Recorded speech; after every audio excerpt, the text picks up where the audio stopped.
What if the most dangerous disasters do not begin with explosions, alarms, or screams, but with a report so small that no one feels urgency to act? That is exactly how this story starts.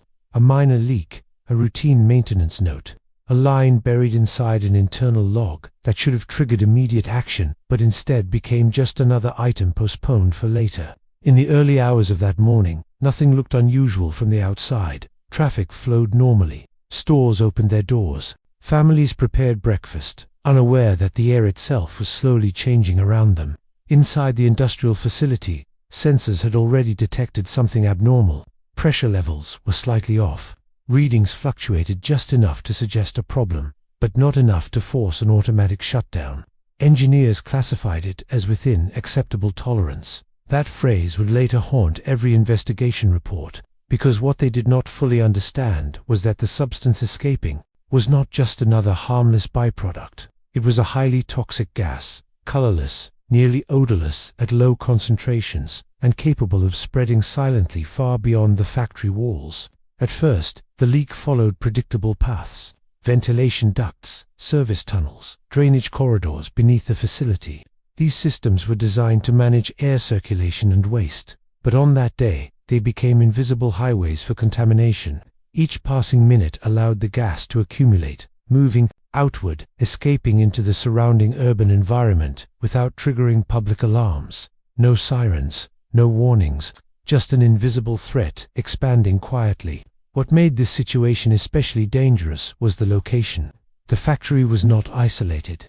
It sat embedded within the city, surrounded by residential blocks, schools, hospitals, and public transportation hubs. Decades earlier, zoning decisions had prioritized economic growth over long-term safety. What was once an industrial edge zone had become a densely populated area. The factory had stayed, the city had grown around it, and now, that decision was about to reveal its true cost. As the leak continued, workers inside the plant began noticing subtle symptoms: mild headaches, dizziness, a strange tightness in the chest. These signs were dismissed as fatigue, dehydration, or stress from long shifts. Supervisors encouraged employees to push through it, while maintenance teams scheduled inspections for later in the day. No evacuation was ordered. No emergency protocol was activated. Every delay allowed the gas to spread further, seeping into streets, basements, subway entrances, and ventilation systems connected to nearby buildings. Outside, the city remained unaware. People walked dogs, children waited for school buses, cafes filled with morning customers, all of them breathing air that was slowly becoming lethal. The most terrifying aspect was not speed, but silence.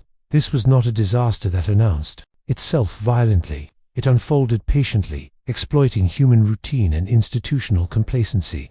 By the time the first emergency calls reached authorities, hours had already passed. People were reporting nausea, confusion, sudden collapses in different parts of the city with no obvious connection.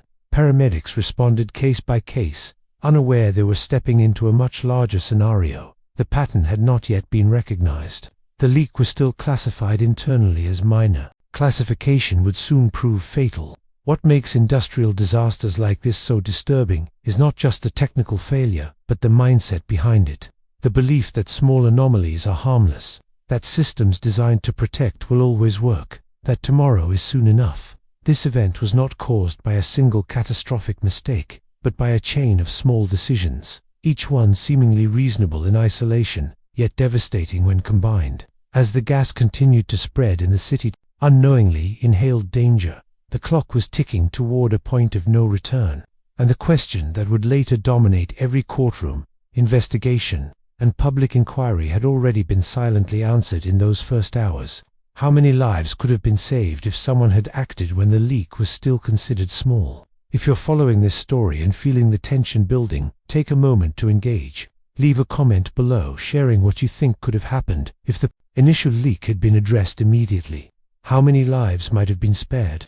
Your thoughts matter because understanding the decisions, oversights, and human errors that lead to industrial disasters is crucial to preventing future tragedies. Also, if you want to keep uncovering these hidden industrial catastrophes and learning from the events that shaped entire cities, hit the like button and subscribe to the channel. Turning on notifications ensures you won't miss any of these detailed investigations, from the first warning signs to the devastating outcomes.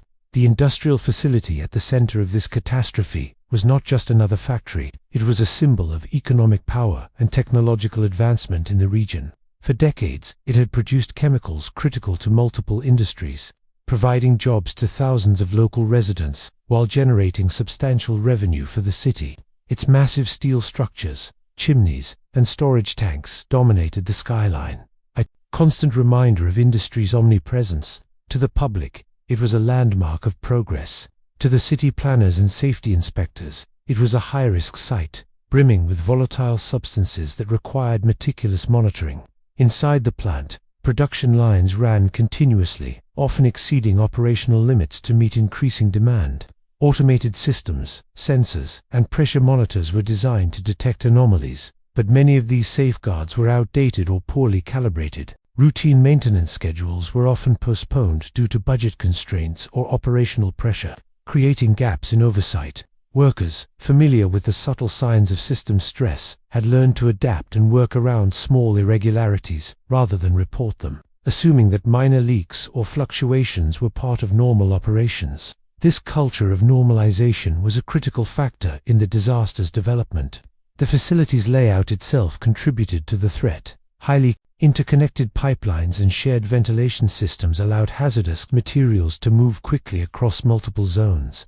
What would have been a contained incident in an isolated factory transformed into a citywide threat. Tanks storing volatile chemicals were located near production lines and air intake systems, enabling the escape of toxic gas into corridors that connected to the outside environment. Emergency containment measures were available, but activating them required authorization from multiple management levels, authorization that would be delayed due to miscommunication and a fundamental underestimation of the risk. This factory was embedded within the city's geography. Residential blocks, commercial areas, and schools had grown around it over decades, often without updated zoning assessments or risk evaluations. Urban expansion ignored the potential hazards of industrial adjacency, and emergency evacuation routes were insufficiently planned or maintained. When the leak occurred, the proximity of these populated areas meant that what began as an internal issue instantly had the potential to affect thousands of people. Technical staff understood the chemical properties at play. The gas was heavier than air, allowing it to settle in lower elevations, infiltrating basements and underground passageways. Ventilation systems, designed to disperse routine emissions safely, unintentionally assisted in spreading the toxic substance. Yet, even with this knowledge, early reports were interpreted as minor and manageable. The gap between understanding the theoretical hazard and appreciating its real-world implications was a critical blind spot. Economic pressures further complicated response decisions. The factory was a cornerstone of the local economy, and any operational shutdown would have had financial repercussions for both the company and city tax revenue. As a result, initial assessments of the leak were biased toward minimal action, prioritizing continuity over safety. This decision-making framework, common in industrial hubs worldwide, created a perfect storm where the combination of chemical properties, facility design, urban proximity, and human judgment would amplify the consequences exponentially. As the gas continued to spread beyond the factory walls, it moved silently into streets, apartments, and public buildings, reaching unsuspecting residents before alarms were raised. Every hour, the threat multiplied. Invisible, pervasive, and underestimated, it turned a single internal leak into a crisis with citywide implications. Understanding how the factory's structure, operations, and human decisions intertwined is essential to grasping the full scale of the disaster that was unfolding. The most dangerous weapon in this disaster was not fire, pressure, or impact. It was invisibility. The gas released during the leak had no color and, at low concentrations, almost no smell. For the human body, that combination is lethal. People rely on senses to detect danger, smoke to signal fire, strong odors to indicate contamination. This gas bypassed those instincts completely. By the time the body reacted, exposure had already occurred. Chemically, the substance was highly volatile and reactive when released into open air. Under controlled conditions inside the factory, it was considered manageable. In open environments, however, it behaved unpredictably. It expanded rapidly, bonded with moisture in the air, and created a toxic cloud that lingered instead of dispersing. Unlike heavier industrial vapors that settle quickly or lighter gases that rise and dissipate, this compound hovered at breathing level, spreading horizontally through streets and neighborhoods. One of the most overlooked factors was how the gas interacted with urban infrastructure. Storm drains, subway tunnels, underground parking garages, and building ventilation systems acted as conduits. Instead of remaining localized near the factory, the gas traveled beneath the city, emerging blocks away from the original source. In some areas, concentrations were higher, far from the plant than near it, confusing early responders who could not identify a clear epicenter. Inside buildings, modern ventilation systems made the situation worse. Designed to circulate fresh air efficiently, they pulled contaminated air inside and distributed it evenly across offices, apartments, and public facilities. People who felt safe indoors were unknowingly trapped in sealed environments where the gas accumulated faster. Windows were closed, doors were locked. The very systems meant to protect comfort became mechanisms of exposure. Medical professionals initially struggled to identify the cause. Symptoms appeared inconsistent at first. Some patients complained of burning eyes and throats. Others experienced dizziness, confusion, or sudden loss of coordination. In severe cases, respiratory failure occurred rapidly, without a known source. Doctors treated each case individually, not yet realizing they were facing a mass exposure event. This delay cost precious time. The gas attacked the body at a cellular level. Once inhaled, it interfered with oxygen absorption, essentially causing internal suffocation, even when air was plentiful. Victims could collapse without warning, giving responders little chance to intervene. The lack of visible warning signs meant people continued normal activities, increasing exposure duration and severity. Compounding the danger was the false sense of safety created by early measurements. Initial air quality readings were taken near the factory perimeter, where concentrations appeared low due to wind patterns. These readings were mistakenly used to reassure authorities that the situation was under control. No comprehensive atmospheric modeling was performed until much later, when the scope of contamination had already expanded dramatically.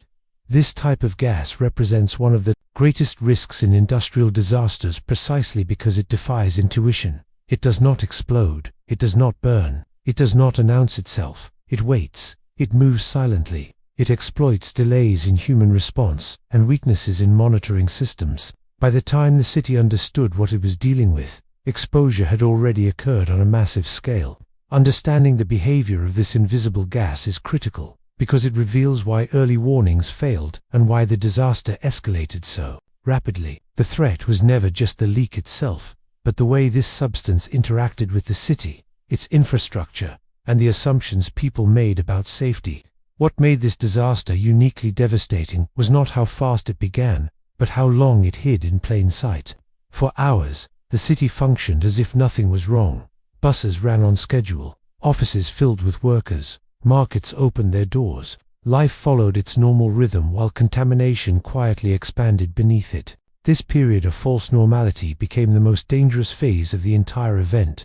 The leak had started earlier than anyone realized. Internal logs later revealed that abnormal pressure readings had been recorded well before sunrise. Maintenance teams flagged them, but classified the issue as non-critical. The system was stable, they believed. Production continued. That decision alone extended the exposure window by several hours, turning a manageable incident into a citywide crisis. As time passed, the gas spread in layers. First through industrial corridors and underground channels, then into public infrastructure. Subway tunnels filled slowly, allowing the gas to accumulate at platform level. Underground shopping areas, parking garages, and basements became traps where air circulation was minimal. People entering these spaces were exposed to higher concentrations without understanding why they suddenly felt disoriented or nauseous. Above ground, contamination followed wind, patterns that changed throughout the morning. Neighborhoods initially unaffected became hotspots hours later. This shifting exposure created confusion among emergency responders. Calls came in from distant locations that seemed unrelated. There was no single crash, no explosion, no obvious source to connect the dots. Each report appeared isolated, delaying recognition of a systemic threat. Inside offices and apartment buildings, ventilation systems continued to operate automatically. Fresh air intakes pulled contaminated air inside, distributing it evenly across floors. People who arrived early to work experienced mild symptoms and assumed it was stress or fatigue. Those who arrived later encountered higher concentrations and collapsed more quickly. This staggered exposure masked the severity of the situation, making it harder to identify a precise timeline. Hospitals became the first places where patterns began to emerge. Emergency rooms filled with patients presenting similar symptoms but from different parts of the city. Doctors suspected food poisoning, allergic reactions, even viral outbreaks. Without environmental alerts, no one initially considered airborne industrial contamination. Precious time was lost as each department worked independently, unaware they were facing the same invisible enemy. Meanwhile, inside the factory, the leak continued. Pressure relief systems activated intermittently, unintentionally releasing more gas to prevent internal damage. What protected machinery further endangered the public. Each automatic adjustment added another layer to the contamination cloud, extending both duration and reach. By the time authorities began issuing public warnings, exposure had already lasted for hours. People were told to stay indoors, close windows, and avoid travel, instructions that came too late for many. Those already exposed had unknowingly carried contaminated air into homes, schools, and workplaces. The gas did not respect boundaries or schedules. It moved according to physics, not policy. This phase of the disaster demonstrates a critical truth about industrial accidents. The most lethal moments are often the quiet ones. The absence of visible danger creates complacency. When life appears normal, warnings feel exaggerated, decisions are delayed, and every minute of delay allows harm to multiply. Only later would investigators realize that these hours of apparent normality were not calm at all. They were the window in which the disaster grew unchecked, transforming a single technical failure into a full-scale urban emergency. The first warning signs did not arrive with sirens or official alerts. They arrived inside human bodies, subtle at first, easy to dismiss. A burning sensation in the eyes, a metallic taste in the mouth, lightheadedness that felt like low blood sugar or lack of sleep. People paused, rubbed their temples, took a deep breath, and kept going. That instinct to normalize discomfort would prove deadly. In residential buildings closest to underground ventilation routes, residents began feeling symptoms almost simultaneously. Parents complained of headaches while preparing children for school. Elderly residents felt sudden weakness climbing stairs. In offices, workers blamed dry air, stale rooms, or stress. Nobody imagined the air itself had turned toxic. There was no visible smoke, no strong odor, nothing that screamed danger. The first emergency calls came from individuals collapsing. In public spaces, a commuter fainted on a subway platform. A delivery driver lost coordination and crashed into a parked car. A shop owner became confused, unable to speak clearly. Paramedics treated each case as isolated medical emergencies. Oxygen was administered, blood pressure was checked. None of it addressed the real cause. Hospitals soon noticed something unsettling. Patients were arriving with similar symptoms but no shared medical history, no shared meals, no shared locations. Some deteriorated rapidly, slipping into respiratory distress despite clear airways. Doctors struggled to stabilize them. Standard treatments were failing. That uncertainty created tension inside emergency rooms already operating near capacity. As more cases flooded in, fear began spreading faster than the gas itself. Rumors circulated on social media. People speculated about chemical attacks, terrorism, contagious outbreaks. Without official communication, imagination filled the vacuum. Panic took root unevenly, flaring in some neighborhoods, while others remained unaware they were already exposed. Inside the city's emergency management offices, confusion dominated. Data was fragmented. Calls came from hospitals, transit authorities, and police precincts. But no single department had enough information to understand the scale. Each agency focused on its own crisis, unaware they were pieces of the same disaster. Coordination lagged while exposure continued. Then came the moment everything shifted. A toxicology report flagged abnormal markers consistent with industrial gas inhalation. Almost simultaneously, an engineer from the factory contacted authorities, finally admitting the leak was not under control. That confirmation hit like a shockwave. What had been treated as unrelated medical incidents suddenly became a mass poisoning event. Public warnings were issued hastily. Sirens sounded in some districts. Emergency broadcasts urged people to stay indoors, seal windows, avoid travel, but panic had already ignited. Streets clogged with vehicles as residents attempted to flee. Others rushed to hospitals, overwhelming emergency services. Some unknowingly drove directly into areas with higher gas concentration, making exposure worse. Fear changes behavior, and fear without clear information magnifies chaos. People who felt fine minutes earlier began hyperventilating, mistaking anxiety for symptoms. Emergency lines jammed. First responders worked without adequate protective equipment, exposing themselves while trying to save others. The city had crossed from silent danger into open crisis. This phase revealed the true cost of delayed recognition. The gas did not just harm lungs and nervous systems, it shattered trust. People realized too late that systems meant to protect them had hesitated, minimized, and delayed. And once panic replaced ignorance, control became nearly impossible. When investigators later reconstructed the disaster, they did not find a single catastrophic mistake. Instead, they uncovered a trail of human decisions, each one seemingly reasonable on its own, but collectively lethal. The tragedy was not caused by ignorance of risk, but by familiarity with it. People knew the systems, they trusted them, and that trust became dangerous. The first failure occurred at the lowest operational level. Maintenance technicians detected irregular pressure readings and minor sensor deviations, but years of experience had taught them that such anomalies rarely escalated. Reporting every fluctuation had previously resulted in reprimands for unnecessary downtime. Over time, caution was replaced by routine. Small problems were logged, not escalated. This normalization of deviance quietly redefined what was considered acceptable risk. Supervisors reinforced that mindset. Production targets were tight. Delays were costly. Shutting down operations required approvals that triggered audits, financial penalties, and uncomfortable questions from executives.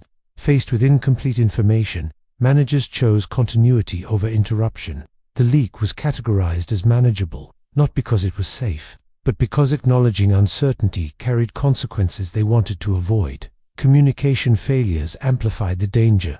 Internal reports used technical language that softened urgency. Words like minor, stable, and within limits masked the potential severity. When these reports reached higher management, the message was diluted further. No one intentionally lied. They simply spoke in terms that aligned with expectations, not reality. As the situation worsened, decision paralysis set in. Activating emergency containment systems required coordination across departments that rarely practiced crisis scenarios together. Each team waited for confirmation from another. Engineers waited for management approval. Managers waited for clearer data.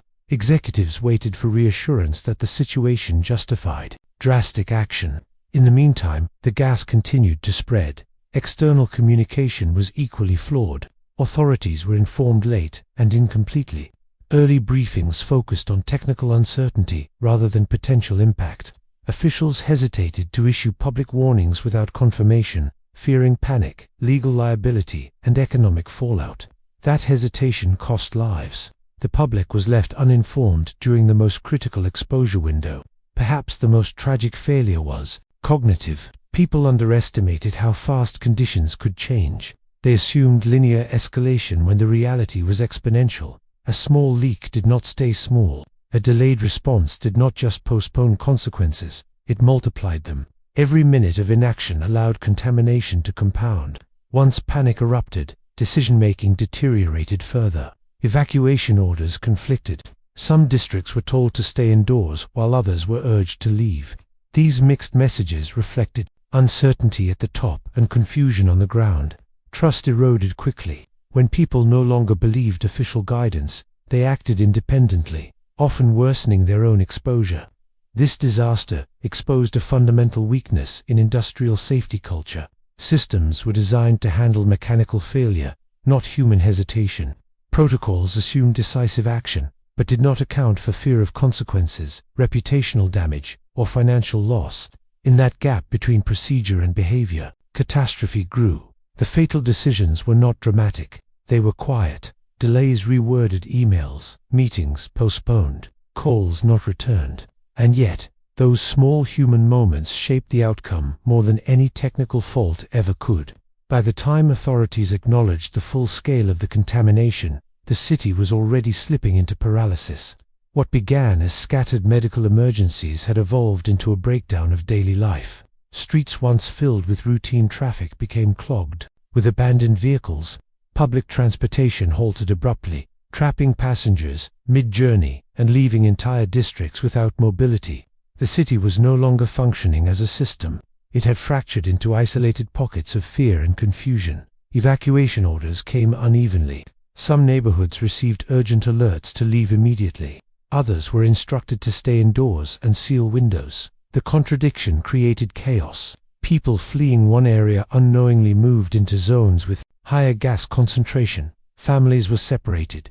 Emergency shelters filled beyond capacity within hours. Schools locked down with students still inside, waiting for instructions that kept changing. Critical services struggled to operate. Hospitals, already overwhelmed, faced staff shortages as healthcare workers themselves became victims. Firefighters and police officers responded without proper protective equipment, pushing past symptoms to maintain order. Power stations and water treatment facilities operated on skeleton crews, risking secondary failures that could have compounded the disaster further. The psychological impact spread faster than any official message. Sirens echoed through streets, while emergency broadcasts interrupted programming repeatedly. Social media amplified fear, circulating images of people collapsing, rumors of death tolls, and speculation about causes. Misinformation traveled freely, filling the gaps left by delayed official communication. Panic became contagious. Entire districts fell silent. Shops closed. Offices shut down midday. Windows were sealed with tape and cloth as residents attempted improvised protection. The air felt hostile, untrustworthy. Every breath became a question mark. Parents watched children for signs of distress. Elderly residents sat in dark apartments, unsure whether to flee or stay put. Meanwhile, the industrial zone at the center of the crisis was sealed off by authorities. Roads were blocked. Aerial footage showed an eerie stillness, the factories standing silent while the damage it caused radiated outward. Decontamination teams struggled to assess the spread, hindered by incomplete data and changing atmospheric conditions. As night fell, the city resembled something unreal. Emergency lights reflected off empty streets. Loudspeakers repeated instructions few trusted anymore. People waited in apartments, cars, shelters, and hospital corridors, all asking the same question. Was it over, or was the worst still coming? This paralysis was not just physical, it was institutional. Decision-making slowed as leaders feared making the wrong call. Each action carried legal, political, and human consequences. And in that hesitation, the city remained frozen, suspended between containment and catastrophe. If you lived there, would you have stayed inside or tried to escape the city entirely? Share what you would have done.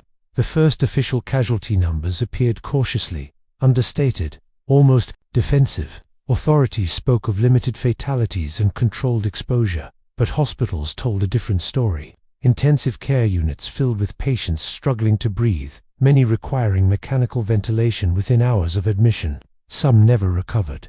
Others survived the initial exposure, only to face complications that would follow them for the rest of their lives. Deaths did not occur all at once. They came in waves. Elderly residents with pre-existing conditions succumbed first, followed by individuals who had experienced prolonged exposure in enclosed spaces. Emergency responders were among the victims, collapsing after hours of unprotected contact. Each loss added urgency, but also revealed how unprepared the system was for a toxic event of this magnitude. For survivors, the damage was often invisible.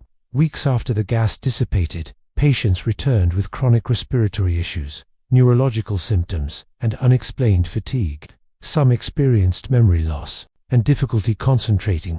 Others developed long-term lung scarring that permanently reduced oxygen capacity.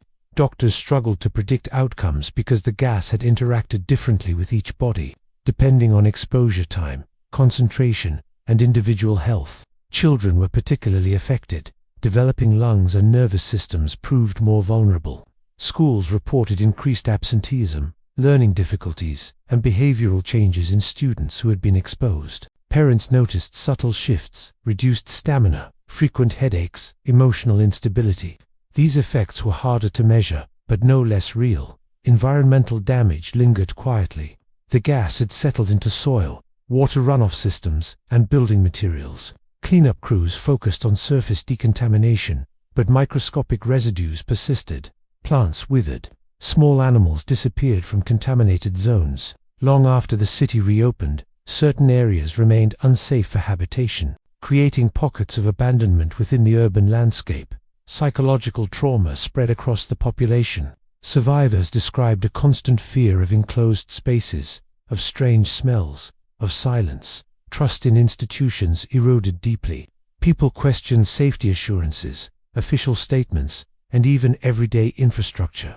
The idea that something invisible could harm them so profoundly reshaped how residents viewed their environment. Compensation programs were slow and contested. Victims were required to prove exposure, severity, and causation, often facing bureaucratic resistance. Many families felt abandoned once the headlines faded. Legal battles dragged on, reopening wounds with each hearing and report. This phase of the disaster revealed a harsh truth. The end of exposure does not mark the end of harm. Industrial accidents imprint themselves on bodies, landscapes, and collective memory. The scars may not be visible, but they define lives long after the gas clears from the air. If long-term health risks were still unknown, would you trust reassurances that everything was safe again? Share your thoughts. Once the immediate crisis subsided, a different kind of battle began. One fought in boardrooms, courtrooms, and closed-door meetings. Official investigations were announced quickly, framed as transparent and thorough. But from the start, there were signs that the full truth would be difficult to uncover. The first inquiry focused narrowly on technical failure. Investigators examined valves, sensors, and pressure systems, searching for a single mechanical fault that could be isolated and blamed. Early reports emphasized equipment, degradation, and unforeseen system behavior, language that subtly shifted responsibility away from human decision-making. The narrative was forming: an unfortunate accident, not a preventable disaster. Internal documents later revealed a different story. Maintenance logs showed repeated warnings weeks before the leak. Emails indicated that engineers had raised concerns about aging infrastructure and inadequate containment systems. These records were not initially disclosed. They surfaced only after whistleblowers, fearing retaliation, leaked information to journalists and independent safety organizations. The company's public statements became increasingly defensive. Executives assured the public that all regulations had been followed and that safety protocols met industry standards. What they did not say was that those standards were outdated, designed for isolated industrial zones, not densely populated cities. Compliance, it turned out, was not the same as safety. Government agencies were not immune to scrutiny. Regulators had conducted inspections, but many were announced in advance, giving the facility time to prepare. Budget constraints and political pressure had reduced inspection frequency. Some officials quietly admitted that enforcement had been flexible to avoid disrupting a major employer. Those admissions rarely made it into official reports. Legal teams worked aggressively to control liability. Victims were offered settlements conditioned on non-disclosure agreements. Accepting compensation meant surrendering the right to speak publicly. Many families, overwhelmed by medical bills and uncertainty, accepted. Their silence became part of the cover-up, not by choice, but by necessity. Media pressure forced additional inquiries, but progress was slow. Reports were delayed. Findings were redacted. Key witnesses cited memory lapses or deferred to legal counsel. Each delay diluted public outrage, allowing attention to drift elsewhere. The longer the process dragged on, the easier it became to frame the disaster as a closed chapter, rather than an ongoing injustice. What emerged from independent investigations was clear and disturbing. The disaster was foreseeable. The risks were documented. The decisions that allowed it to escalate were human, not technical. Yet, accountability remained fragmented. No single individual bore full responsibility. Blame was distributed so widely that it effectively disappeared. This phase of the story reveals a second disaster, layered on top of the first. not the gas itself, but the erosion of trust. When institutions prioritize reputation over truth, the damage extends far beyond the initial event. Safety becomes a talking point rather than a commitment. In the aftermath, officials spoke endlessly about lessons learned. New regulations were drafted, committees were formed, safety frameworks were revised. On paper, progress was undeniable. But for the people who lived through the disaster, these changes arrived with a bitter realization. Every improvement was reactive, not preventive. Each rule existed because someone had already paid the price. The most visible changes focused on industrial oversight. Inspection protocols were expanded. Monitoring requirements became stricter. Real-time reporting systems were introduced to flag anomalies automatically and escalate them beyond local management. In theory, this reduced the chance that a small leak could ever again be dismissed as routine. In practice, enforcement remained uneven, constrained by budgets, politics, and the same human pressures that had failed before. Urban planning policies were also re-examined. Authorities acknowledged that placing high-risk industrial facilities within dense population centers was a long-term hazard. Zoning laws were updated, buffer zones were proposed. Yet relocating factories proved complex and expensive. In many cities, economic dependence outweighed safety concerns, leaving similar risks quietly intact elsewhere. Emergency response systems saw partial reform. Communication channels between hospitals, transit authorities, and industrial operators were streamlined. Simulation exercises were mandated, but simulations are not reality. They assume cooperation, clarity, and decisiveness, qualities that often disappear when fear, uncertainty, and reputational risk enter the equation. Perhaps the most important lesson was psychological rather than technical. The disaster exposed how institutions handle uncertainty. When data is incomplete, people default to minimizing risk rather than confronting it. When consequences are abstract, delays feel safe. When accountability is diffuse, responsibility fades. None of these behaviors are unique to one city or one company. They are systemic, public. Trust never fully recovered. Residents became more skeptical of official reassurances, more alert to strange smells, unusual symptoms, and unexplained incidents. Community groups formed to monitor industrial activity independently. Safety became a shared concern, not something delegated entirely to authorities. That vigilance, born from trauma, became one of the few lasting defenses. Yet even with all these changes, one uncomfortable truth remained. Every safeguard added after the disaster could have existed before it. The knowledge was available. The technology existed. What was missing was urgency. The willingness to act decisively when consequences were still hypothetical. This story is not just about a toxic gas or a failed factory. It is about how modern cities coexist with hidden risks, how early warning signs are normalized, and how quickly small decisions accumulate into irreversible outcomes. The disaster ended, but its warning did not. It lingers in every industrial skyline, every report filed and ignored, every assumption that tomorrow will be safer, simply because nothing went wrong today. If you stayed with this story until the very end, you already understand how fragile the systems around us really are.